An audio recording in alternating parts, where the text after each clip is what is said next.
be here today to open your word, God. And thank you for these precious ladies who are here. And be with us, Lord. And may we learn something that we didn't know before. In Jesus' name, amen. Okay, so I'm not sure what lesson 5 is, but Barbara said that what I'm going to teach goes along with it. So what I'd like you to do is we're going to look at 2 scriptures this morning. Matthew chapter 27. And this is Jesus on the cross, a very familiar story, but I want us to dig a little bit deeper this morning and see if we can really understand what was going on during that period of time. It's Matthew 27, 45 through 49. And then the next passage we're going to look at is Psalm 22. Psalm 22. I always love the way the Bible, you can read the Old Testament, and you look in the New Testament, you can see things being fulfilled. The prophecies, thousands of years before it actually happened. Okay, let's look at Matthew. Have we had prayer yet? Yeah, you did. Okay. You were praying when I came in. Okay, thank you. That's right, I remember now. Yeah. All right. Matthew 27, 45 through 49. From the 6th hour until the 9th hour, darkness came over all the land. And about the 9th hour, Jesus cried out in a loud voice, Eloi, Eloi, lama sabachthani, which means, my God, why have you forsaken me? When some of those standing there heard this, they said, he's calling Elijah. Immediately one of them ran and got a sponge. He filled it with wine vinegar, put it on a stick, and offered it to Jesus to drink. And the rest said, now leave him alone. Let's see if Elijah comes to save him. Isn't that interesting? Let's see if Elijah comes, a prophet. Let's see if a prophet can come and save the Messiah. Now let's look at Psalm 22. Then we'll get into it this morning. This is a psalm that David wrote thousands of years before our Lord was even here on the earth. And let's look at the first verse. My God, why have you forsaken me? Sound familiar? Why are you so far from saving me? So far from the words of my groaning. Oh my God, I cry out by day, but you do not answer by night, and am not silent. Okay, let's look at verse 6. But I am a worm and not a man, scorned by men and despised by the people. All who see me mock me. They hurl insults, shaking their heads.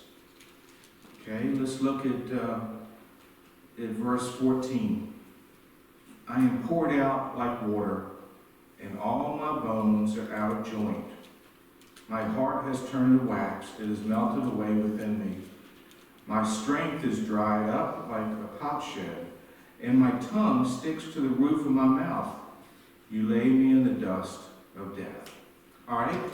Does that sound like the crucifixion? Mm-hmm. Describes it. Okay, look at a couple things. First of all, when the Lord said that, when David wrote about the Lord saying that I am a worm, let me tell you why he said that. Because during this time, they didn't have the dyes and things that they made for their garments. In Matthew chapter 27. And I want us to take a look at this. From the 6th hour until the 9th hour, darkness came upon all the land.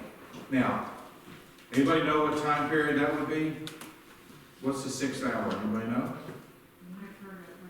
It's noon. Noon to 3 o'clock, there was complete darkness on the earth. So I asked the question, why?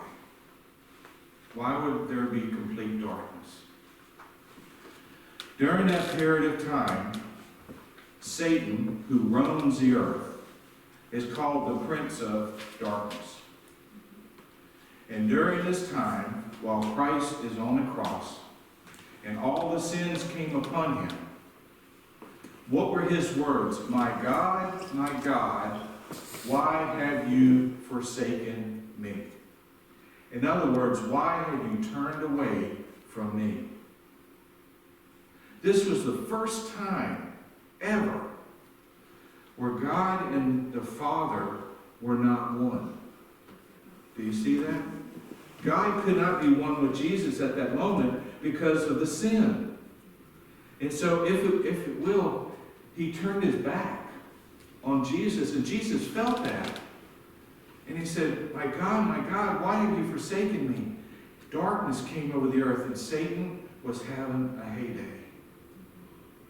Satan and his demons thought that they were winning the war, that they had won the fight. And as people walked by looking at the cross and shaking their heads and laughing at Christ and scorning him, as it said in Psalm 22, Satan was behind all of that. Now, how long was Satan tormenting Christ while he was on the cross? How many hours? 3 hours. And I guess when I was studying the scripture, I always thought darkness over the land, then Jesus starts speaking, and then he passes away. I didn't realize until I studied it what 3 hours were like. That's how long he suffered in darkness. Can't you just envision Satan going, I told you he's not the Messiah. Look at him. And remember what one of the people who walked by, I think it was one of the Pharisees, said, look at him. He saved others, but he can't save himself. I really want you to think about how Satan was there orchestrating everything that was going on to our Lord while he was on the cross. Because that is so important. And for a moment, he felt lonely. Christ felt lonely. The only people that were there supporting him was his mother and the Apostle John. How do we know that? Because when Jesus was on the cross, he looks at his mother Mary, and he looks at John and said, John, this is your mother. In other words, please take care of Mom. I'm not going to be here anymore.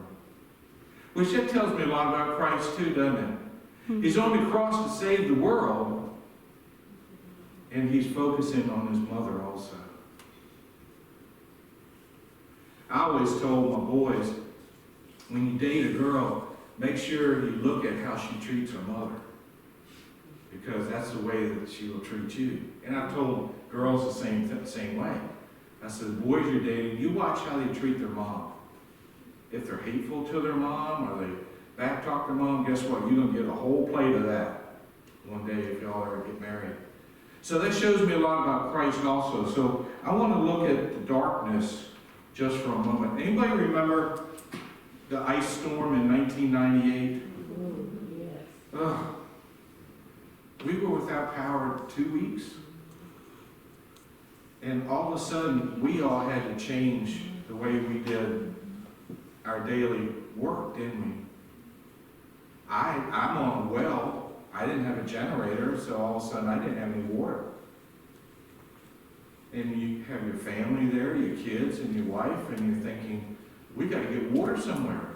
But the roads were terrible. So I called my friend, and he said, I got plenty of water. Can you bring, he said, can you?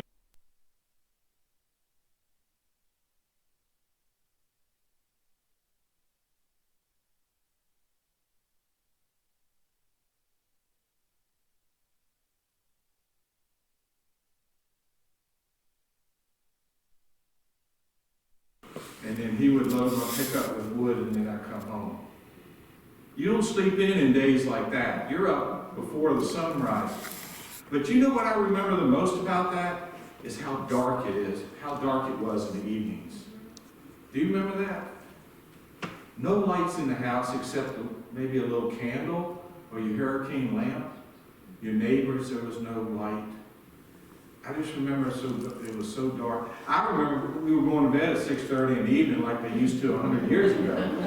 You know, there's no TV to watch. What are you going to do? I don't know. Yeah, we're going to go to bed. But I remember the darkness. And one night I was sitting in a rocking chair and I was reading my Bible. And I was rocking rocking back and forth, and had a little hurricane lantern behind me. And Barbara looks over, she said, "You look like an Amish preacher."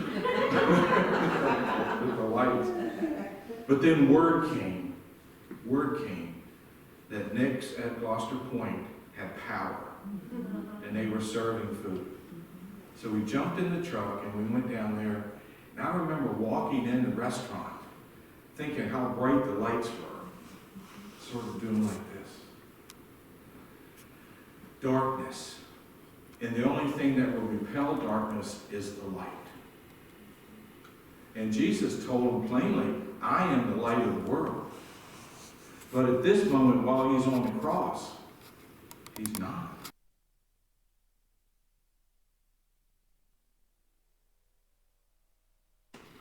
I want to look at the darkness for 3 hours. Now I want us to look at the second thing I see here is the loneliness upon the cross. The loneliness. Jesus always had his disciples with him, except times he went off to pray. And there were always multitudes of people following him, weren't they? And what were they looking for? They were looking for miracles. Did you hear about Jesus? He healed a blind man. Where is he? And they followed him. Even Jesus said that. You follow me not because of your faith, but because you want to see a miracle.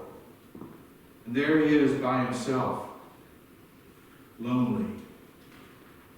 How many of you remember going to a pattern store years ago where they had like McCall's patterns in a store, and there was these big books that you would sit on a stool and turn. Does anybody remember that? They still have them. A young boy did not want to be in there, and that was me. And Mom would say, "You sit right there while I look at the patterns." And so she's turning the pages, and it seemed like hours.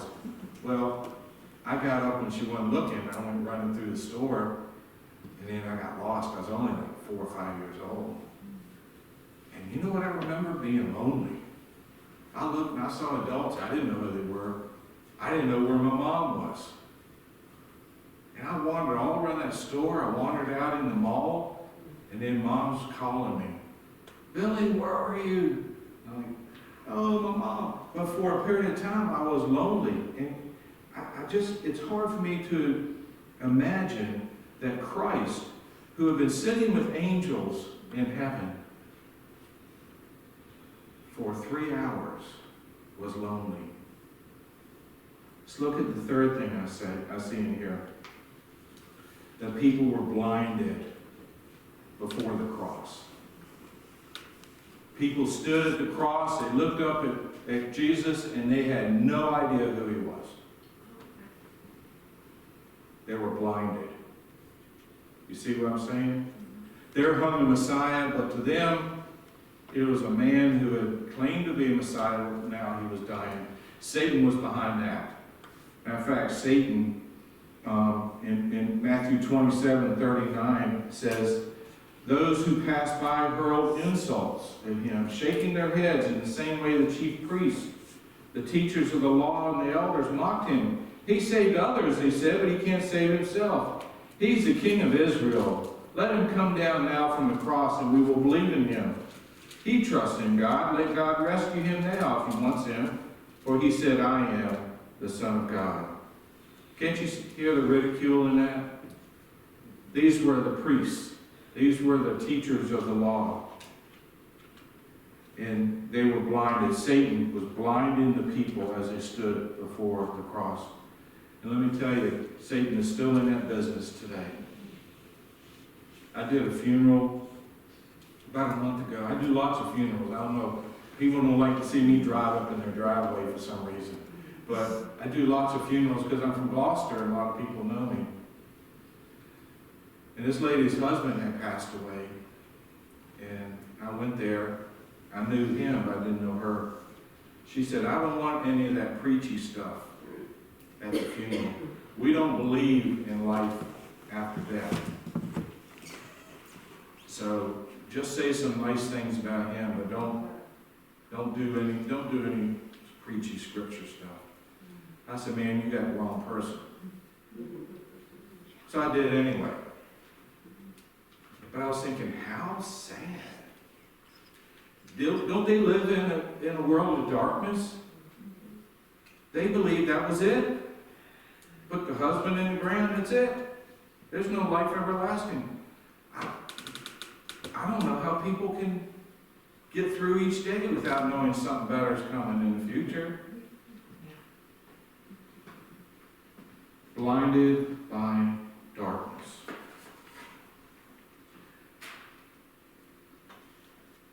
So I guess what I want you to take away from this today is that for 3 hours there was a lot going on while Christ was on the cross. His suffering, his loneliness. Satan was having a heyday because, God gave him the dominion of the earth. Remember when he cast him out of heaven? He said, go, it's yours. Boy, he's got the world in his grips today, doesn't he? But during that period of darkness, Jesus is the light. And we are the light. That's what I tell my church. You've got something that a lot of people don't have, but they're searching for it. They try to fill their life with everything, material needs, and whatever. And they still end up being sad and disappointed. But you have the light of the world within you. So during that period of time, when it was dark on this earth, I wanted you to think about that you have the light. You ever walked outside? Y'all live in the country? Anybody live out where there's no street lights and stuff? Walked outside at nighttime and just look up how beautiful it is. It's dark everywhere, but you look up and you can see the sky with the stars and the moon. It's breathtaking. And Jesus said that we are the light of the world, and we have this light, and we're not supposed to hide it under a bushel, but we're supposed to show others.